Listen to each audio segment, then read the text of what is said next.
What's going on, folks? Welcome to episode 17 of the Next Man Up Injury Podcast. I am your host, Kyle Allen. I am once again joined by the dynamic duo of Erik Kreil and Matthew Walters. If you play in leagues with 2-week matchups for the playoffs, you're likely starting this week. So if you made it, congratulations, first of all. There's quite a few injuries to dive into. We'll get to that here in just a minute. Certainly, there is no time like the present to check out your waivers. While you're listening, check your waiver listing. Excuse me. Check your waiver wires. Make sure that you are set up for success in the playoffs. Matthew, as you prefer for the I cannot talk tonight. It's going to be a long show, but stick with me here. Matthew, as you're preparing for the playoffs, do you regularly target a specific position to try to bulk up some depth on your roster? Well, I feel like kind of the general rule is to target those backup running backs that if the starter goes down, that they'll have immediate impact. Look at Sony Michel this last week and just kind of have them on your bench as a break class in case of emergency. But I kind of like to, I've already started doing this where I look at the defenses to stream.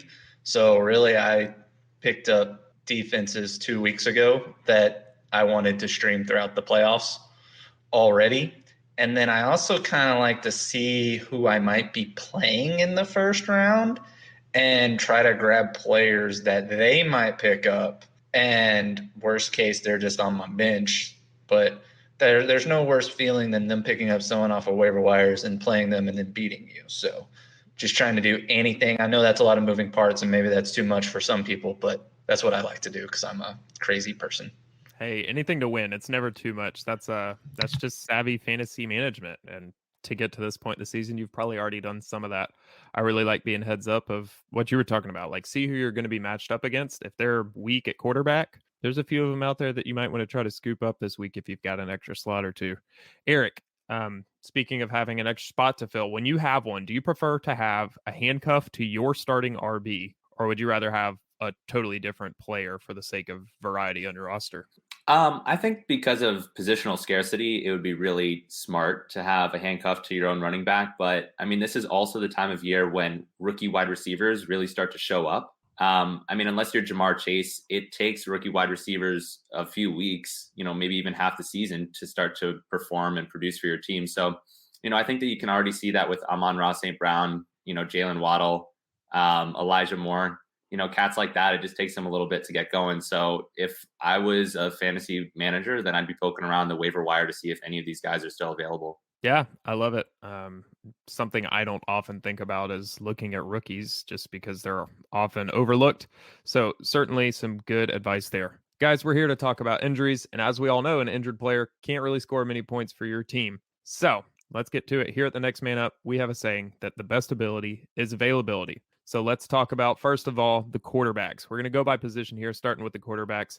Matthew, we'll throw it over to you first. And the New York Giants are dealing with actually a couple of injuries at the quarterback position. Daniel Jones still dealing with his neck strain, and Mike Glennon actually suffered a concussion this week. So what's it looking like in New York? So, yeah, Daniel Jones still dealing with that neck strain that popped up after the game last week, and he was doubtful all last week, although there was kind of some mixed reports last week going back and forth. But anyway, and he's doubtful again this week. So once again, when they're doubtful, the odds of them playing are not great. Like I said on last week's pod, I can't really think of an instance where a player has been doubtful and then played. So at least not in this kind of newer age where with the distinctions they have now on the injury reports. Now, Mike Glennon, he popped up in concussion protocol after the game, so it's kind of unclear when this concussion happened during the game or even if he was feeling symptoms during the game, because sometimes with concussions, it can be a couple hours, if not a day later, that you're starting to feel the symptoms. So that's what kind of makes them weird. So like we've talked about before, with concussions, you're kind of keeping an eye out on their practice reports, and if they're getting limited activity, or by the end of the week, if they're a full participant, that's kind of a good sign that they're gonna they're going to play. But if they kind of go the whole week, no activity, or even still limited towards the end of the week, then that's kind of a sign that they might not play. So especially with concussions, it's a good idea to keep an eye on the injury reports going throughout the week. Yeah, absolutely. It's one of those things we talk about all the time. It's a non-linear injury. There's no set timeline, so you just got to watch practice reports. How desperate would you be this week to need to start Jake Fromm at quarterback in your lineup? We have little to no knowledge of what he may do. I would have to be incredibly desperate. I can't think of a scenario in which I would be playing Jake Fromm. I feel like if you're at that point, then you're not in the playoff hunt, and there's no way you're starting him. Like, there's got to be other QBs on the wire that you could pick up and play besides Jake Fromm, unless you're in a 2 QB league and they're all taken. And even then, I would really hope you're not playing him. Yeah, tread lightly. We don't really know what to expect, and he doesn't have a ton of healthy weapons or really notable weapons in New York as it is. Erik, another former Georgia quarterback, Justin Fields, still dealing with his rib injury. What can you tell us as far as an update for him? Yeah, I mean, we've got 2 team quotes to go off of just to start. I mean, Darnell Mooney was quoted as having said, if Justin Fields is truly suffering from a rib injury still, then he's doing a really good job of not showing it. But, I mean, Coach Nagy, he's come out and said that we're never going to risk, Justin Fields' health, whatsoever. And it's clear that they see him as their long-term answer. I think it's important to look at the team and their standing because, rib injuries can, to a degree, really just be a pain tolerance injury. So, if they really wanted to, they could toss Justin Fields out there, at a certain point. The team is 14th seed in the NFC right now. I think they're like 4-8. But the crazy thing about the NFC is that they're really only 2 games away from the 6th seed, which belongs to my Washington football team, who's 6-6. So, they do have Andy Dalton coming off of a win. 2 weeks ago, and then he played a good game against the Cardinals. You can look at Tua and his rib injury as a comparison, which took about 3 weeks. Every injury is different, but 3 weeks, 4 weeks, that seems about right for this type of thing. My guess is that Justin Fields should be ready in the next week or so. But ultimately, the team is playing competitively, and they might just stick with Andy Dalton and let him ride for the rest of the year. Yeah, Andy Dalton's kind of I don't want to say he's making a comeback, but he's off to a fairly decent start despite not getting a lot of run at the beginning of the year. He would be one that I would certainly put ahead of Jake Fromm on waivers if I was desperate at quarterback. Off the top of my head, I'm not sure what their matchup is this week, but he played 2 decent games in a row. Hopefully he'll have Allen Robinson coming back soon. We'll talk about that in a little bit, but he's one that I would consider if I'm really desperate at the quarterback position. Now, Matthew, Carolina is also desperate at the quarterback position. I feel like we talked about this ad nauseum this year. Sam Darnold still dealing with his shoulder ailment. Do we have any updates for him? There really hasn't been an update on him since November 29th was the last report I could find in which he was throwing some. They haven't designated him to return from IR. Now, there was a report today that Cam Newton's probably going to start this week. So I would doubt Darnold's going to be activated off IR. If he is, I guess there's kind of a little bit of a QB controversy there with Cam Newton and Sam Darnold. And really, I don't think either's going to truly win you games if you're Carolina. So you're probably looking to the draft next year anyway. So, I mean, at this point, even if Sam Darnold does return, you're not really wanting to play him. He's not showing. The first 3 weeks of the season were amazing when he rushed for like 6 touchdowns or something like that in those first 3 weeks, but he has not done anything since. So, yeah, he made a lot of people believers in those first few weeks and then just kind of fell off the cliff and went back to residing in mediocrity. Oh, I was feeling so good over those last 3 weeks. Those first 3 weeks, I traded for him in a Dynasty league in the offseason, and I was like, I'm a genius. and then quickly got shot back down to earth when Yeah. Sam Darnold did Sam Darnold things. Tough pill to swallow there. I know JJ was super excited to see him playing well at the beginning of the year, and then he just kind of so hopefully he can turn it around once he gets healthy. But nobody I'm really gonna be relying on out of Carolina, whether it end up being Cam Newton, PJ Walker, or if Darnold comes back, I'm not too excited about their fantasy prospects as it sits. Joe Burrow in Cincinnati, Eric, suffered a dislocated pinky this week. He stayed in the game. He finished the game, put up a decent line, but they currently only have one other QB on the depth chart. Do you think that this pinky might hold him out? Are they going to have to pull somebody up? What are we looking at? No, I mean, I think it's a really good chance that he's going to play through it. He played 100% of the snaps on Sunday. And I read even that the trainers, they tried to buddy tape it on the sideline for a little bit, but Joe Burrow opted to keep playing raw without the buddy tape, which is pretty significant. I mean, that's a nasty injury. The image looks horrible, but he was able to play and it didn't look like he skipped a beat. So, I think it's pretty good news that the team isn't already calling up people, just in case. It sounds like they're pretty confident that Burrow is going to play. My guess is that Burrow's going to play. He played just fine last week. I don't think there's much concern. Yeah, if he needs one, I'll happily donate either of my pinkies. He can choose. Sticking to pinkies, Aaron Rodgers broke his pinky toe, Matthew.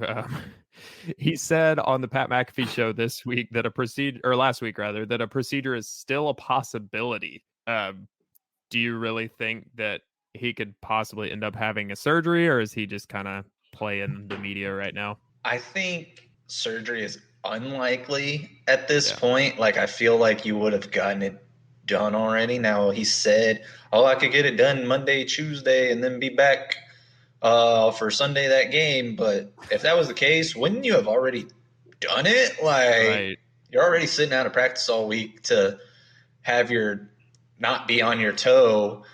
Why wouldn't you get the surgery if that was the case, unless there's more going on that we don't know about, which is very possible when it comes to Aaron Rodgers. But it's not really, I mean, he's been playing great with it so far, so it's nothing I'm super concerned about. I'm still rolling Aaron Rodgers out there to play, but I doubt at this point he gets surgery.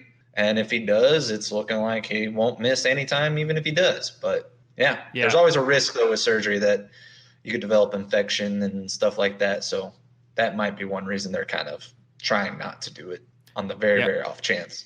At this point, I feel like Aaron Rodgers has just been trolling us all season long, and he's living it up. He's enjoying it. As long as he hangs out with Pat McAfee, I think he's just going to keep messing with all of us. And it's quite entertaining, if you ask me. Tyrod Taylor in Houston, Eric, got injured this week. His non-throwing wrist, their imaging came back, showed that he has some torn ligaments. What can you tell us about his status moving forward? I think that this is actually kind of a bad one where they've already ruled him out for week 14. I think that means that things were pretty obvious from the get-go. It was his non-throwing hand, which matters. I mean, Baker Mayfield had a dislocated shoulder on his non-throwing shoulder, and he's still playing. But the Houston Texans, they aren't playing for anything but a better draft pick and pride. So, I think there's a real chance that they punt and give Tyrod Taylor some real time off to end the year. Yeah, he's had some tough luck the past couple of years. At least this injury wasn't at the fault of the training staff. Taysom Hill in New Orleans, Matthew, we've got an interesting one here. Whenever I initially read the injury report, I was like, I could not think of the last time I saw somebody that suffered from mallet finger. Can you tell us, first of all, what is mallet finger? And second, how's this going to affect his ability to play? Mallet finger is basically you've torn a ligament in your finger that is making it difficult to control your finger and extend it in ways that you need to extend your finger. So when you're going to throw a football with mallet finger, you now don't have full control over that finger because there's a torn tendon in your finger. So in the case of Taysom Hill, I'm going to try to be nice here with him because I did not think he was that great of a thrower before.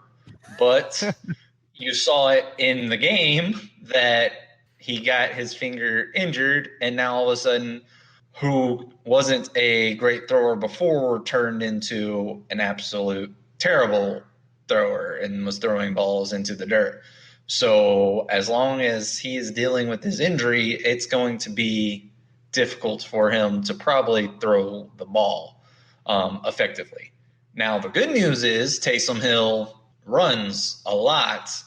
And even though he threw 4 interceptions in the game, he still ended up with 24 fantasy points because he runs a lot. So you're probably still throwing him out there as a fantasy player, but it's probably not great news for the New Orleans Saints that your already Tim Tebow-esque QB is now worse than that with his injury. Yeah, that's just a preposterous line. 4 interceptions and 24 fantasy points. But hey, when you've got a tight end playing quarterback, anything can happen, right? In his place, if he's unable to go, it'll be Trevor Siemian again. And bringing up the next man up in this situation, I realized I failed to mention Davis Love would be the fill-in as Tyrod Taylor continues to miss time. So real quick before we move on to our last quarterback, out of the 3, Trevor Siemian, Davis Love, and Jake Fromm, how would you rate those, Eric? For fantasy Siemian. purposes. Yeah, no, I prefer Trevor Siemian for sure. He's kind of, obviously they're all below average quarterbacks, but he's not really one that, he can move the offense, and I think he can throw a deep ball. I think he's average, below average quarterback. Of the below average quarterbacks, he's average. Yeah, and he's got, Alvin Kamara hopefully coming back behind him. That helps a good bit to have him to dump off to. We'll get to that in a minute. All right, last thing here, Eric. Jalen Hurts dealing with his ankle injury. Minshew mania. He lived up to the hype. Is he back, or is it Jalen Hurts season still? I think it's 100% Jalen Hurts season. They've got a bye week coming up, and I really think that Jalen Hurts could have played last week if they weren't playing the Jets and confident in Gardner Minshew. I mean, the injury has been a bit ambiguous, but 2+ weeks, that should be enough time for Jalen Hurts to play again. Yeah. Alrighty, but hey, if you're looking for somebody to stash just in case he has a setback during the bye week or after the bye week, Gardner Minshew might be a name to keep an eye on. Alrighty, I just got a good look from Matthew on that one. Let's move on to running backs. Matthew, Chase Edmonds is possibly returning from IR this week. How do we think that's going to affect James Conner's fantasy value? He's been a pleasant surprise this year.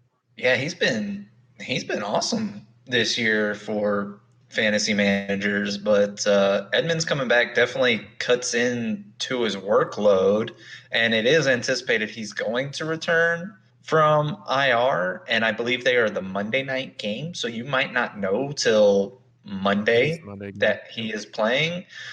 So it could cause some turmoil. One, you're probably not playing Chase Edmonds this week if you do have him. At least I wouldn't be. I wouldn't be relying on them activating him off of IR and then coming off of that. Although we've seen some running back come off of IR and do fantastic afterwards. But if you're the James Conner owner, this makes things interesting because you might all of a sudden find out Monday that you've been relying on James Conner, and now Chase Edmonds gets activated and James Conner's workload gets cut in half, and he becomes the kind of touchdown needed to be successful in fantasy that he was earlier in the season. So I would probably be trying to come up with a different game plan than playing James Conner, but I also don't have any James Conner in any of my teams, just to be brutally honest, because I wasn't drafting him. So I don't know. It's a real conundrum for Conner owners.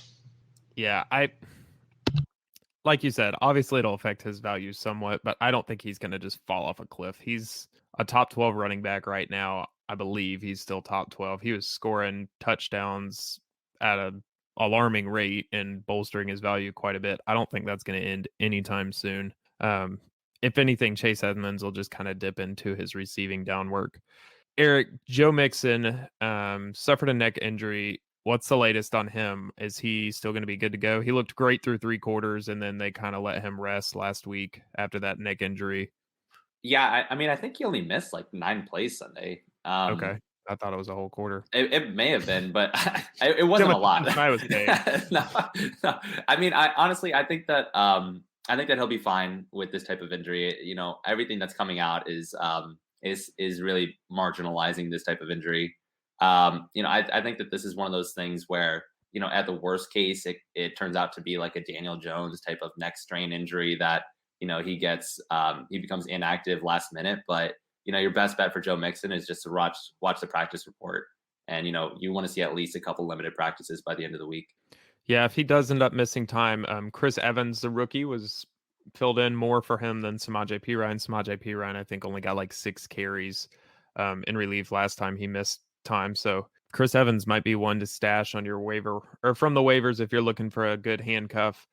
Matthew, Melvin Gordon has been dealing with a hip/shoulder injury. He was out last week, and wow, Javonte Williams just showed out this week. Is it going to stay the Javonte show, or is Melvin Gordon coming back soon? I mean, Melvin Gordon's probably going to be pushing to come back soon because it may already be too late for him after seeing what we saw last week, but dude was holding on by a thread to keep this timeshare going that he had with Javonte Williams, and Javonte Williams might have just smashed that to bits last week. But Melvin Gordon, I think he'll be pushing to play.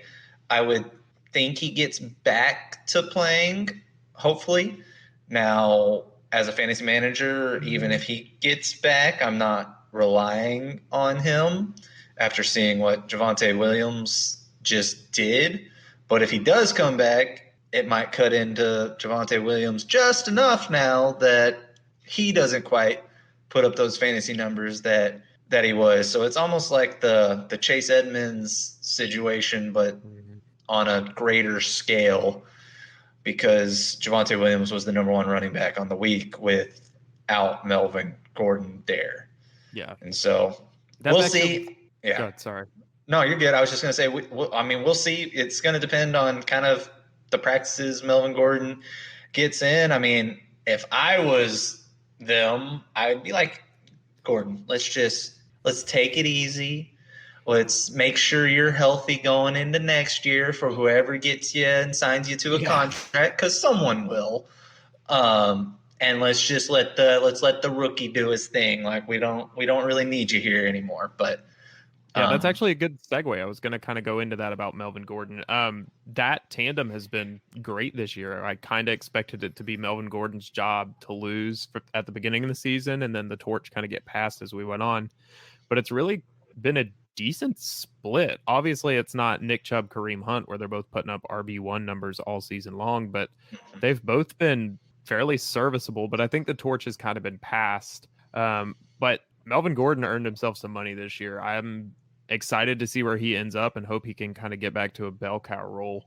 Where do you guys think would be a good fit for him next year? Because I've got one place in mind specifically that could really use his abilities. The Bills.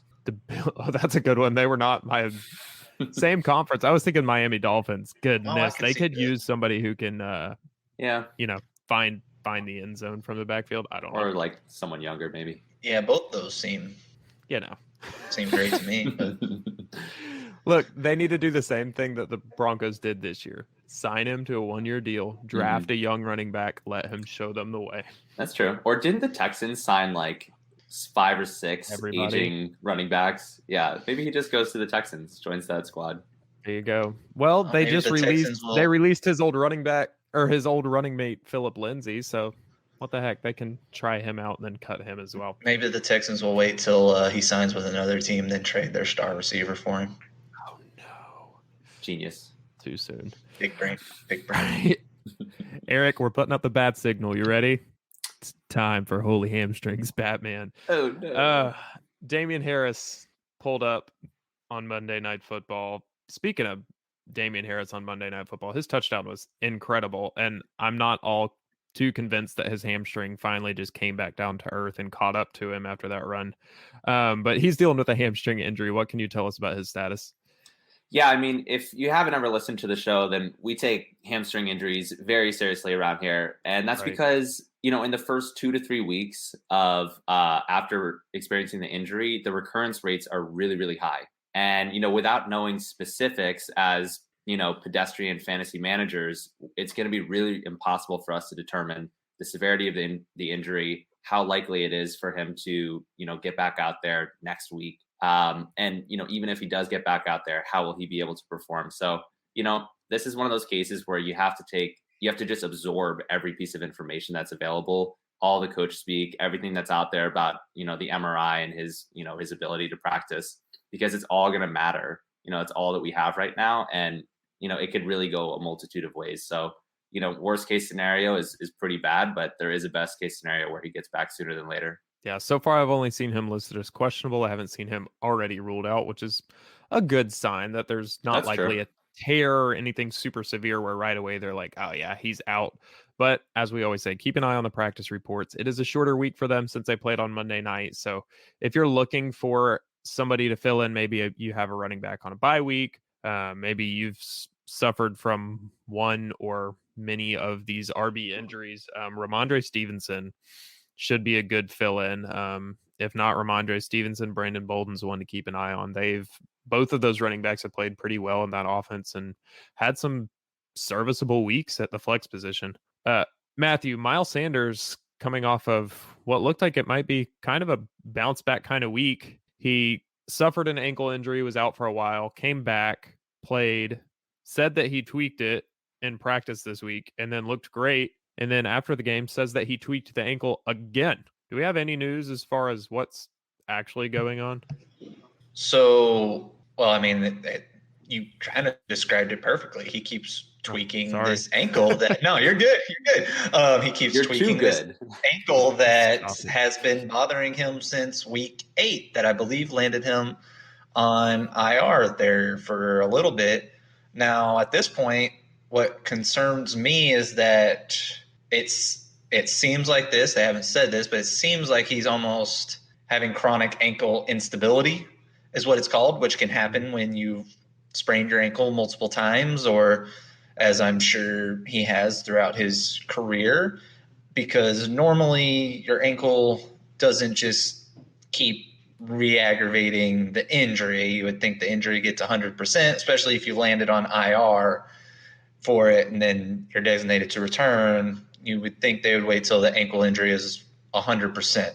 So to me, that almost kind of seems like what's going on with him right now, which really concerns me for at least the rest of this year, because it's kind of turning into this chronic issue that every few days he's re-aggravating this ankle. Now, of course, there's ways they can help mitigate that risk by taping and ankle bracing and whatnot. But at the end of the day, those can only do so much when your body no longer wants to be stable in that joint. Yeah, I mean, obviously totally different sport, but I know Steph Curry at the beginning of his career had tons of ankle injuries, issues, and he plays with a brace on both of his ankles every single game, and he's one of the best players in basketball right now. So I don't know, maybe Miles Sanders needs to look into some bracing, but he's still listed as questionable for this week. So keep an eye on his practice report. If he's unable to go, I expect it to be Kenny Gainwell, and Jordan Howard should be coming back. I would expect him to be more of the bell cow kind of role, but I don't know that you can really call anybody a bell cow in Philadelphia because they just run such a committee. You're kind of throwing a dart, hoping you get the one that scores a touchdown for them. Erik, speaking of a committee, this backfield in Seattle is a mess. We already know we have Chris Carson out for the rest of the season with his neck injury and surgery. Alex Collins now has an abdominal injury. We saw Adrian Peterson come back and score a touchdown for them last week, which I found today that was the 6th team that he has scored a rushing touchdown for, which is an NFL record. Impressive. First player to ever do that. So shout out AP. But I missed when they signed him. I didn't even realize he was on the Seahawks. And then I saw that they promoted him and he ended up playing. I was like, what the heck? I say all of that to say, are we going to see Alex Collins back anytime soon? Or what do we expect in Seattle? Yeah, I mean, Alex Collins was listed as questionable all last week, and ultimately he was a scratch for week 13. Pete Carroll had to say that, Alex Collins just needed a week off, and he will be ready for week 14 for what that's worth. But I mean, the Seahawks they're all in on a Super Bowl this year, sitting at 4-8. And Pete Carroll he said that, this week off, quote, will help Alex down the stretch. So, maybe the team is just looking to establish the run. They're really looking for this bell cow running back, Alex Collins, and he's going to be the ticket to the Super Bowl. I think he will play. What that'll do for them, I don't know. But you're killing me. It's if there was ever a time to let Russ cook, it is now. Please put him in the kitchen. Mr. Unlimited. Mr. Limited. All right, Matthew, you brought to my attention Elijah Mitchell was in the concussion protocol in San Francisco. That's another running back room that's just, they're perpetually a mess. They can't stay healthy. I don't know what's going on with that running back room, but Elijah Mitchell in the concussion protocol. Do we know where he is? Elijah Mitchell, if the dude can just stay healthy, he's fantastic. Like, he's been such a surprise this year, and it's been awesome.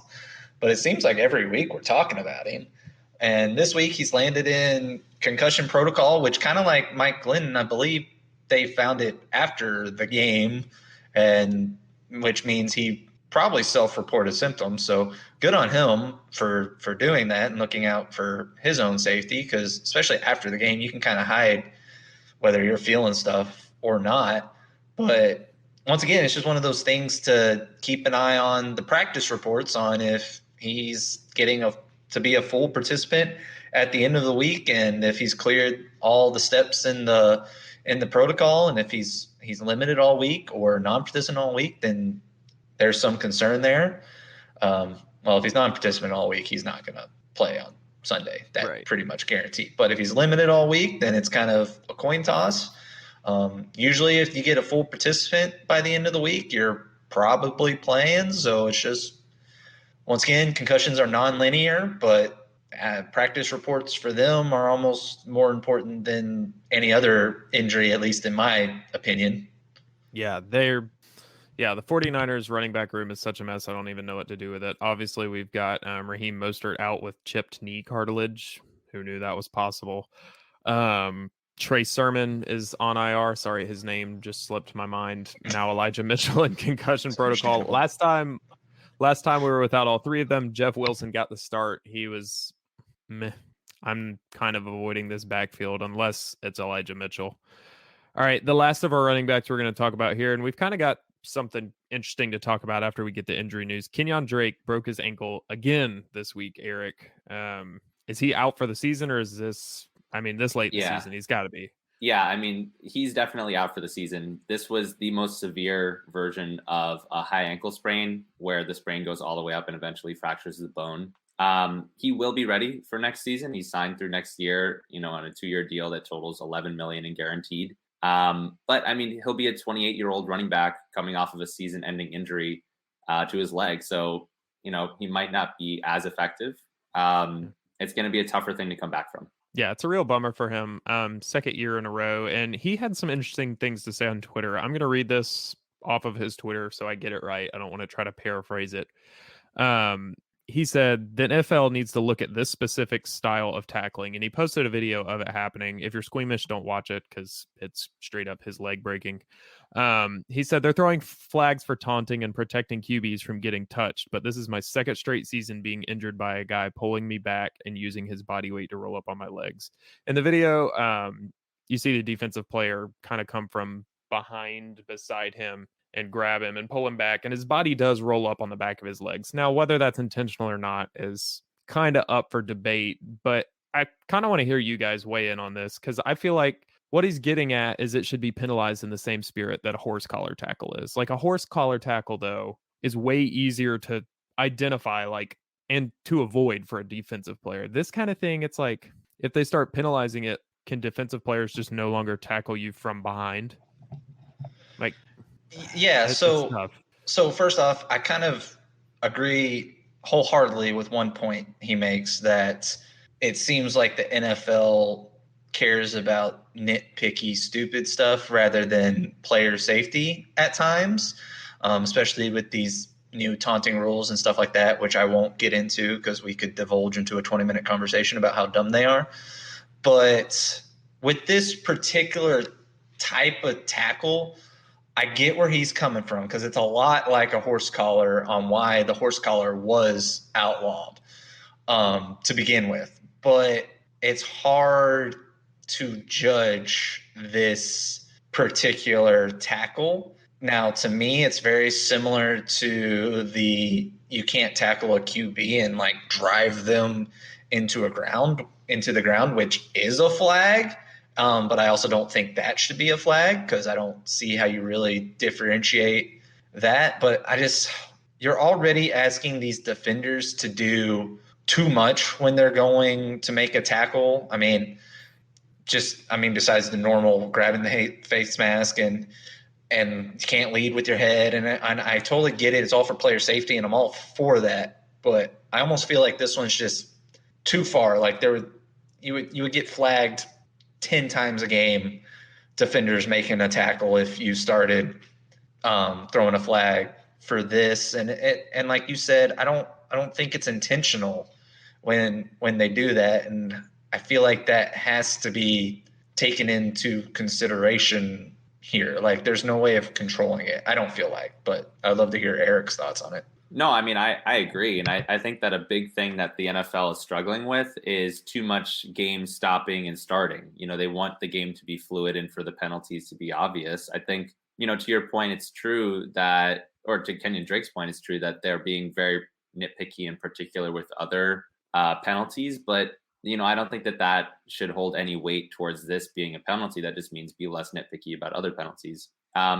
It's darn near impossible for referees to judge this type of tackle, I think, especially in real time. And it really seems very happenstance. I get that this is 2 for 2 for him, but I just think that, the NFL is a rough game, and you're going to get some big dudes falling on top of you. It really sucks. Yeah. I mean, like you said, it's 2 years in a row, and it sucks that it's the same players, same type of thing, but it's hard to judge intent unless you have somebody like Ndamukong Suh stomping on people. Like it's hard to judge intent. Like I don't think that player from Washington, and off the top of my head I can't remember his name, tackled Kenyan Drake on that play and thought, I'm gonna break his ankles. Like no, he's probably thinking, oh, the running back's about to break loose from my teammates trying to pull him down. I need to make sure this tackle happens. Other players keyed in on it on Twitter, so it's kind of interesting to see that interaction.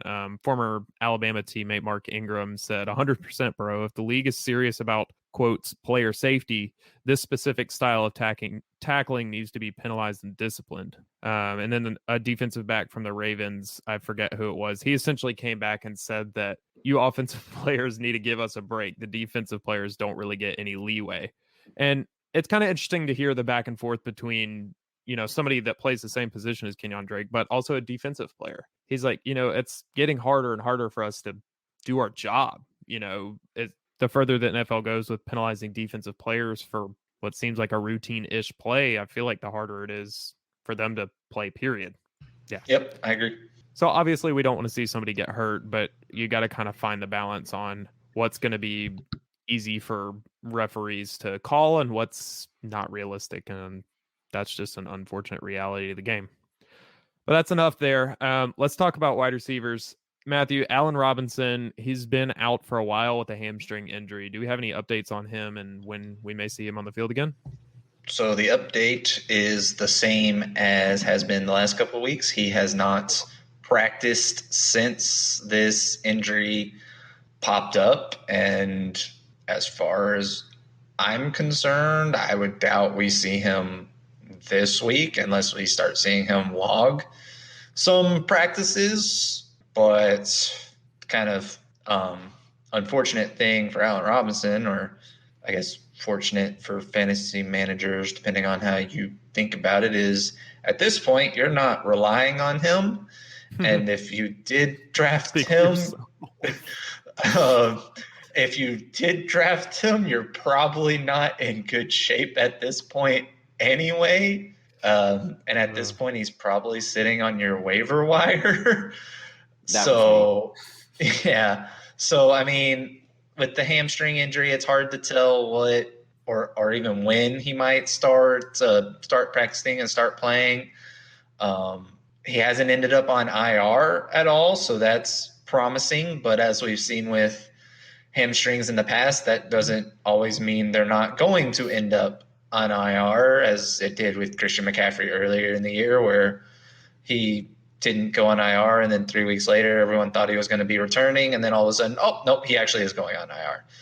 So my thoughts on it, I wouldn't be surprised if we see something similar with Allen Robinson, that he actually does end up being on IR, or he's had some sort of setback, because so far he hasn't even logged a limited practice in the last however many weeks since this injury happened. Yeah, and even if he does get back to playing this year, he just hasn't been himself. I don't know if it's been that he's had a different quarterback thrown to him or what. With Andy Dalton's recent play, I'd be kind of curious to see what they can do if they play together, but he's kind of been a bummer this year. I mean, they were at the beginning of the year, and it still true. didn't. I mean, it's just been, the whole year has been. It's been a mess for Allen Robinson. I'm hoping he can turn it around. The only receiver really that I'm interested in Chicago right now is Darnell Mooney. Both for the short term and long term in Dynasty. I think he's found a good fit there. He's got a good relationship with Justin Fields. I don't think either of them are going anywhere anytime soon. Matthew, I personally take exception. I'm going on a tangent here. Sorry, Eric. I personally take exception to you saying that you're in bad shape if you have him on your roster. Listen to my sad tale for just a moment. I came into a season in a Dynasty league, which I'm somehow in second place. Listen to these receivers. It sounds great, right? Calvin Ridley, Michael Thomas, AJ Brown, Julio Jones, and Allen Robinson. Those are my 5 receivers. And then I had Paris Campbell as my we might use him in the flex here and there. And I'm now starting Traquan Smith and Keelan Cole in my 2 wide receivers. I was about to say, who are you playing at? I actually also roster Laquan Treadwell. Smart man. Big brain energy. Not really. What you got to do sometimes. So it's rough. Thankfully, Jonathan Taylor's keeping me afloat. But is Laquan Treadwell the Jake Fromm of wide receivers? No, I think he was more highly touted coming in. I was about to say, how highly was Jake Fromm drafted? Because Laquan Treadwell was not. Yeah, he was. I mean, but is he that same kind of desperation play today? Oh, he's definitely a desperation. If you're starting either of those, it's because if you're starting both of those, catastrophic happened to your team. if you start both of those this week and you win your matchup, Matthew will write and perform a personalized song for you at the beginning of next week's show. I agree. Eric, T. Higgins. Sure. That's a 2 to 3 vote, 2 to 1 vote. Send it in to any of us. You can see our Twitter handles right there. If you start Laquan Treadwell and Jake Fromm and win your matchup this week, Matthew will write you a song. That's a deal. Absolutely. That is a deal. I'm not musically talented at all, so this will be fun. I can't wait. I hope it happens. All right, Eric, T. Higgins ankle injury this week on a horse collar tackle. Come to talk about it. I saw it happen and I was like, ooh, that looked bad. And then next thing you know, the athletic trainer's out there talking to him. What's going on with him? Yeah, I'm not concerned at all for him. And I think he was quoted as also being totally not concerned. I think this is easy. He'll be ready to roll. Sounds good. If he misses time, obviously it's Jamar Chase and Tyler Boyd. The Bengals are not short of receiver talent. So it's really just kind of pick your poison there. Adam Thielen, Matthew, dealing with a little bit more severe of an ankle injury. What can you tell us about him? So he is now listed as doubtful after today's practice. He was not at the open portion of today's practice. They're on a short week. They play Thursday. I'm giving it almost 100% chance he does not play. So he's been great for fantasy this year. But you should come up with other plans. Now, at least him being the Thursday game, you're not waiting until Sunday night or something like that to see if he plays. You'll know during the on Thursday, and you'll be able to pivot to someone else. So that's a good sign. But off this short week, he's not going to play this week. Now, maybe he'll be back next week. I could see that as a very real possibility. Maybe even more likely it's the following week. But just something to keep an eye on. Yeah, high ankle sprains can be a fickle beast, especially for older players like Thielen. In relief for him, KJ Osborne scored a touchdown last week, and I expect him to fill into the wide receiver 2 role there in Minnesota, which has shown that it can be quite lucrative. But another name to know in Minnesota's offense is Tyler Conklin. He's kind of emerged this year as a pretty decent option at tight end and in a position that's so scarce. He's somebody that if you don't already have him on your roster, he's worth an ad for the playoffs. Certainly a name to keep an eye on, Tyler Conklin. Got a ton of targets once Thielen went down. So, it's great call on that. Thielen's been their red zone target the past several years, and I feel like Tyler Conklin's going to fill in that role quite a bit in the coming weeks. Erik, New York Giants wide receiver room, we're making our weekly visit to him. This week, it's adding Kenny Golladay to the list. Sterling Shepard, Kadarius Toney also listed on the injury report. What's going on? Yeah, the Giants wide receivers are pretty much the only reason that we have a show. We talk about them every week. But I mean, all three are very untrustworthy to round out the season where, they're all dealing with soft tissue injuries. Sterling Shepard has a quad injury. Toney has a quad abdomen injury. And Golladay has a rib injury. Sterling Shepard, Kadarius Toney, they were both listed as doubtful as early as Friday last week, which tells me that they weren't very close to returning. Golladay, he's an older player like Sterling Shepard. They're both 28. And, going back to Tua and Fields, we know that these rib injuries, they can take 2 to 3 weeks. So, I'm not that optimistic about Golladay for this week. Really, for all of them, you need to be following the practice reports, but how can you trust them even when they do get out there? I wouldn't, if I had any other option. If I had Laquan Treadwell, I'd be considering them. Let's get it. Alrighty. The only wide receiver of note really that's healthy there is Darius Slayton. Hopefully Saquon gets some targets. I don't know, Jake Fromm to Saquon Barkley for 15 targets this week. You can book it. Inject it into my veins. Yeah, Matthew. Don't tempt me with a good time. I mean, he doesn't have a better option. I don't know who else he's Evan Ingram? Okay. That's a name. It's a name. Man, that's messed up. Right. Speaking of highly touted guys never mind. We're not going to rag him. Matthew, Deebo Samuel, I gave him my apologies last week, but still dealing with that groin injury. Can we expect him back sooner than later, or is this going to keep him out for a while? We could theoretically see him back this week. They said when it first happened, it was a 1 to 2 week injury. Obviously, we've already had 1 week go by, and he did not play. My personal thoughts are he would probably miss this week as well. At this point, he is questionable. So even to begin with, he kind of described it more as a tightening up than it was a sharp pain for his groin. So if he starts logging some full practices towards the end of the week, then I fully expect he's going to play. If he's even just limited all week, I could see the 49ers playing it very safe with him and not wanting to risk him coming back, even though they are in contention for a playoff spot, as he's kind of emerged as one of the focal points of their offense and should be for years to come. I don't think they would want to risk it over one game. So, but if he starts logging some full practices, I bet he plays. Yeah, if he's healthy, he's a must start. There's no way around it. If he doesn't play, then Brandon Ayuk gains a little bit of value, but George Kittle is their offense right now. He was bananas this week. But if you're desperate for a wide receiver, Brandon Ayuk might be one that you might be able to use, but he's likely rostered. But hey, you never know. Check your waiver wire. He had a rough start to the season. I know one of my leagues, he got dropped.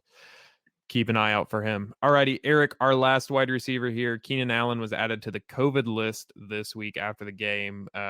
What's his likelihood of passing and being ready to go this week? Yeah, so the big question is whether or not he's vaccinated. And I think that a representative from NFL Network reported that he is vaccinated, which is really good news for this week and next week, his availability. What he's going to need is back-to-back negative COVID tests that are at least 1 day apart. He should have plenty of time for that between now and Sunday. But, it's going to be one of those things that it's possible that he doesn't get those. So just, keep your ear to the ground and see what happens, but it's likely that he'll play. Yeah. If in his absence, if he doesn't, I know I read somewhere that the average for somebody put on the COVID list has been 1 week of mixed time this season. Some hard hitting analytics right there for you. Mike Williams will be the name to know in that offense if he does miss time. All right. technically 3 players to cover here at the tight end position, but 2 from one team. Matthew, I'm going to let you talk about Eric's Washington football team. Logan Thomas suffered a nasty-looking knee injury this week, and he would normally be followed up by Ricky Seals-Jones, who was serviceable earlier in the year, but he's dealing with his own injury. What's going on with this tandem in Washington? So first off, Logan Thomas, yes. I think the initial fear was that he tore his ACL. Now they've come out and said that it's been relatively good news that he didn't tear his ACL. This leads me to believe he probably sprained it, which on the grand scheme of things is a much better outcome than having to get surgery, but it could very well be something that he misses the rest of the season with, or at least the rest of fantasy relevant season with. He's doubtful at this time. They're still doing tests on him, so we'll see. I wouldn't be surprised if he ends up on IR and misses the rest of the season, but that's just kind of how I see it. Now, Ricky Seals-Jones has been dealing with this hip issue going on the last few weeks. Now, he did log limited practices all last week and then ended up not suiting up for the game. So that's really good news coming into this week, that you would expect him to. What are you having? I apologize. Eric's wilding in the comments right now. No, I'm trying to hold it together. I don't know. You're fine. Anyway, so Ricky Seals-Jones, he logged limited practices all last week, and then I would expect he kind of progresses off of that and returns this week, but just something to keep an eye on. Yeah, I'm sorry I couldn't keep my composure there.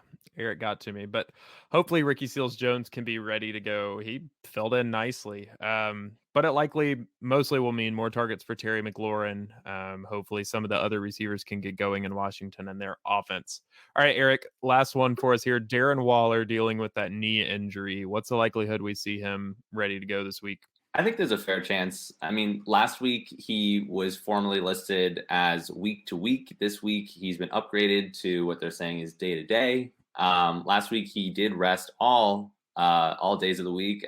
Did not practice until finally listed as out after Friday. I think that this is another one of those things where they want him to play. This is going to be a competitive game, I think, against the Chiefs. And the team is in contention for a playoff spot. So, monitor the practice reports for a trend line. You want to see at least limited practice by Friday, but I'm optimistic that he'll be able to play. Yeah, I am as well. If for some reason he suffers a setback, Foster Moreau would be backing him up rather, but I would expect Bryan Edwards to kind of be the primary target in that offense without Waller there. That's going to do it for us for injury news. Gentlemen, we're at full strength. You know what that means. It's time for a little trivia action.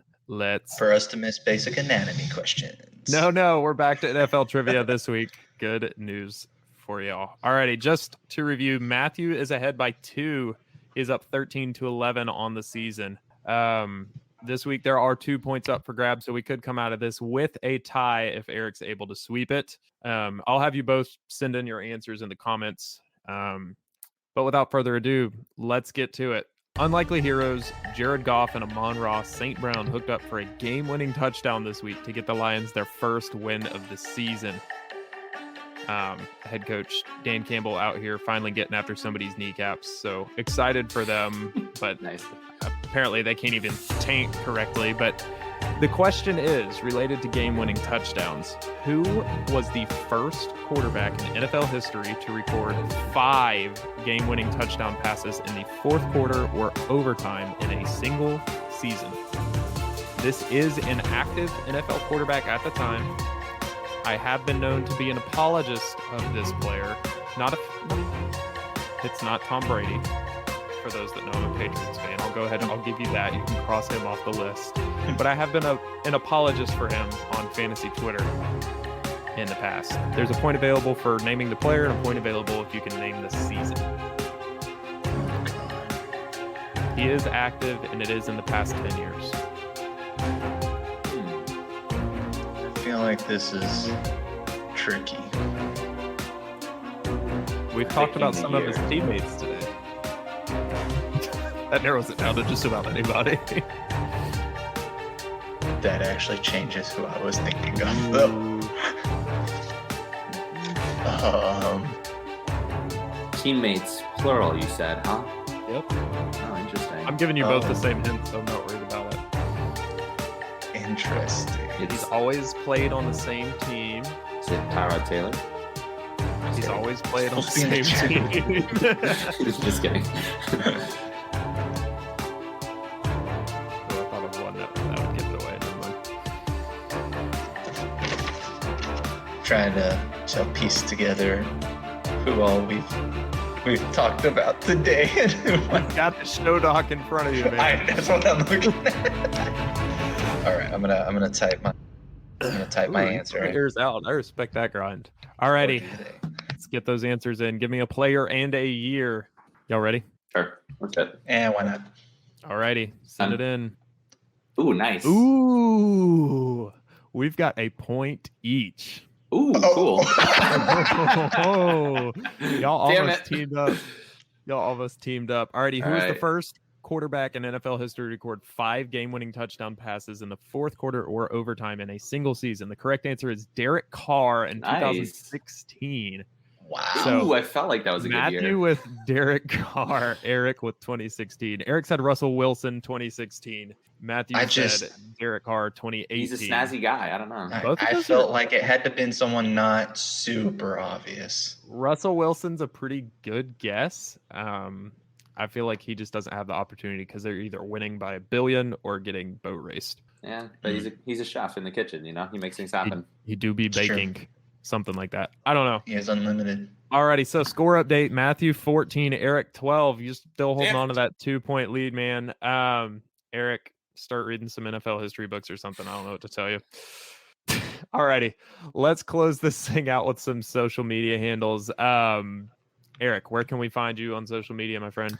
All right, I am the Nighthawk PT. You can find me on Twitter at @FF_Nighthawk. Alrighty, Matthew, where can we find you, sir? You can find me on Twitter at FantasyFerret. Alrighty, that's going to do it for us this week. We've got to give a big thank you to John C. for all of our intro and outro music. You can find him jonseemusic@gmail.com. That is JONSEE music@gmail.com. Again, my name is Kyle Allen. You can find me on Twitter at KAllen_4. Thank you for listening. If you tuned in live, thank you for tuning in and sticking with us. Thank you if you're listening to it later. Check out the latest from Rider Dynasty on our website, riderdynasty.com, or you can follow us on Twitter. That's going to do it for us this week. Best of luck to you guys. If you're starting the playoffs and you have questions, feel free to reach out to us. We're happy to help. Have a great week. Peace out. Don't forget, the best ability is availability. Adios. Peace.